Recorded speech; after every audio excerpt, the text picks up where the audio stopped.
Hello student, আজকে আমি class 12 semester 4 জীববিদ্যা ABTA test পেপারের পেজ এসসি 110 সেকশনে সমাধান করব। চলো শুরু করা যাক। লোপলার সিনড্রোম কাকে বলে?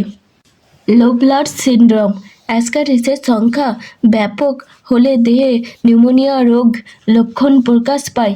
এই ধরনের লক্ষণকে লোপলার সিনড্রোম বলা হয়। রোগ লক্ষণ: হালকা জ্বর, কাশি, প্রাথমিকভাবে শুষ্ক, ফুসফুসে অস্থায়ী ছায়া, এক্স-রে দেখা যায়। ন্যাকোর পুরো নাম কি? দুটি ওপিয়েট নার্কোটিক ড্রাগের উদাহরণ দাও। ন্যাকোর পুরো নাম হলো ন্যাশনাল এইডস কন্ট্রোল অর্গানাইজেশন। দুটি ওপিয়েট নার্কোটিক ড্রাগের উদাহরণ হলো আফিম এবং হেরোইন। গঙ্গা 5 এবং ইরেক্টিভ ফোরাম কি? ইরেক্টিভ ফোরাম নয়, এটা ইরেক্টিভ ফর্ম হবে। অ্যালো পলিপ্লয়েডির প্রথম পর্যায়ে বন্ধা সংকর উদ্ভিদ সৃষ্টি হয় কেন? গঙ্গা 5 হলো এক ধরনের পরিব্যক্তি প্রজননের মাধ্যমে সৃষ্ট গমের ভ্যারাইটি। ইরেক্টিভ ফর্ম: যে উদ্ভিদ বা উদ্ভিদের কাণ্ড মাটির ওপর সোজা ও খাড়া অবস্থায় বৃদ্ধি পায় তাকে ইরেক্টিভ ফর্ম বলা হয়। উদাহরণ ধান, গম। অ্যালো পলিপ্লয়েডির প্রথম পর্যায়ে বন্ধা সংকর উদ্ভিদ সৃষ্টি হওয়ার কারণ হলো অ্যালো পলিপ্লয়েডির প্রথম পর্যায়ের সংকর উদ্ভিদে দুটি ভিন্ন প্রজাতির অসমজাতীয় নন হোমোলগাস ক্রোমোজোম থাকে। এই ক্রোমোজোমগুলো মিওসিসের সময় জোড় বাঁধতে পারে না, ফলে গ্যামেট গঠন ব্যাহত হয়। তাই প্রথম পর্যায়ে সৃষ্ট হওয়া সংকর উদ্ভিদ বন্ধা স্টেরাইল হয়।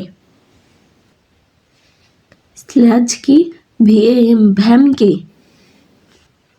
স্ল্যাজ গৃহস্থালির বাসন মাজার ফলে, জামা কাপড় পরিষ্কার করার ফলে জলে যেসব বজ্র দ্রব্য মেশে তাদের স্ল্যাজ বলে। বৈশিষ্ট্য: 1. স্ল্যাজ হলো অর্ধ তরল ও ঘন পদার্থ যা বর্জ্য জল শোধনের সময় জমা হয়। এতে জৈব পদার্থ, অজৈব কণা ও অণুজীব থাকে। ভ্যাম ছত্রাকের মাইসেলিয়াম কিছু মাটিতে ও মূলের কর্টেক্সের মধ্যে ঢোকে। যদিও হাইফিগুলি অন্তঃকোষীয় অঞ্চলে বর্ধিত হয়, তবে কোনো হাইফা কোষের মধ্যে ঢুকে গহ্বর ভেসিকল সৃষ্টি করে বা কুণ্ডলীকৃত আরবাসকিউল এবং থলির ন্যায় ভেসিকল গঠন করে।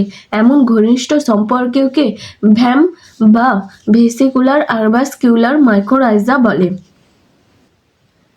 সার্দান ব্লটিং কি? ভিএনটিআর কাকে বলে? সার্দান ব্লটিং জেল ইলেকট্রোফোরেসিস পদ্ধতিতে পৃথকীকৃত ডিএনএ খণ্ডকে একটি নাইট্রোসেলুলোজ পর্দায় বা নাইলন পর্দায় স্থানান্তর করাকে বলে সার্দান ব্লটিং। ভিএনটিআর মানুষের ক্রোমোজোমে HVR বা হাইপার ভ্যারিয়েবল রিজিয়ন আছে, যেখানে 11 to 60 ক্ষার যুগ্মের পুনরাবৃত্তি সৃষ্টি হয়। প্রতিটি মানুষের ক্ষেত্রে এই পুনরাবৃত্ত অঞ্চলের ভিন্নতা দেখা যায়। একেই ভিএনটিআর বা ভ্যারিয়েবল নাম্বার ট্যান্ডেম রিপিট বলে। রিভার্স ট্রান্সক্রিপ্টেজ কি? জিন প্রযুক্তিতে এর ভূমিকা লেখো।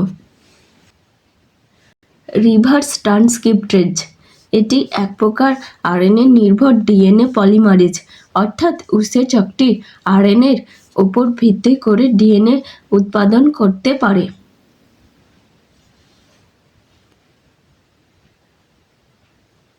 জিন প্রযুক্তিতে রিভার্স ট্রান্সক্রিপ্টেজের ভূমিকা: জিন প্রযুক্তিতে এমআরএনএ থেকে কোনো জিন বা সিডিএনএ প্রস্তুতিতে এই উৎসেচকটি ব্যবহার হয়।